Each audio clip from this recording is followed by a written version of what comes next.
was going to talk about the result, but can I ask you about your number 27 tonight, George Whitby? That was eye-catching, to say the least, wasn't it? No. Yeah, it was. He was.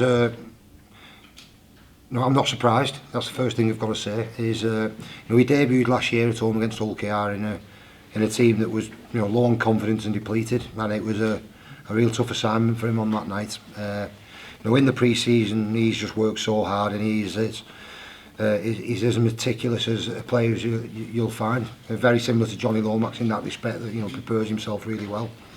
He's put 6 kilo on in the off season, which through his own hard work, but he was really deserving of the opportunity they got tonight. And I think playing in a stronger team than he played in on his debut just showed how effective he can be. I dare mark this game as one that I wanted to give George an opportunity in. Now the thing is, obviously, George re-signed for the club not so long ago, but he re-signed on the promise that he's going to get some opportunities to develop, and tonight was one of those opportunities. Jonny Lomax came out of last week's game with a badly swollen ankle, which only reaffirmed my decision. Now look, Jonny would have played, he'd have toughed it out, and that goes without saying. But we removed that decision from him because we felt that George needed an opportunity. Harry's was quite heavily strapped, his leg. How is he? Yeah, he's got a really sore quad at the moment, which we will get scanned on Monday. So it's a frustrating one.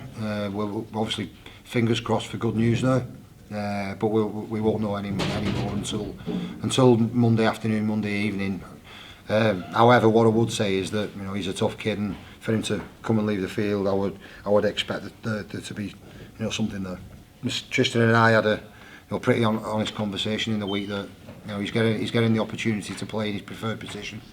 However, I was moving Jack Wellsby, who was our best player last week, playing in that position, so the onus was on him to make sure he steps up. And I thought he did a good job of it tonight. And also Jack, I thought he handled the switch from 1 to 6 really well, and defends really well in the line. He's comfortable there, but it was a changing role for him.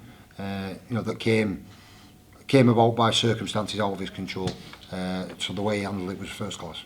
Any elements of that last 20-25 minutes that disappointed you in terms of your side? Yeah, the fact that we conceded 3 tries that were avoidable, and I've said that to the team in the dressing rooms. Then is that we can say, we've got players in different positions, we've handled a lot of disruption there, but ultimately we could have done something about it. We could have stopped those tries. Yeah, it was an excellent start to the game, and like I said, obviously we've finished on a bit of a negative there. Like what I just said, my final point to the team is that I am really happy with the way they've responded from a short turnaround. We've had little time to put in a game plan, but with ball in hand, Lee has managed to get that across the players. So we played a really high intensity, up tempo game for that first 40 minutes, which the opposition struggled to handle. So that was really pleasing to see, given the fact that we were playing 4 or 5 days ago.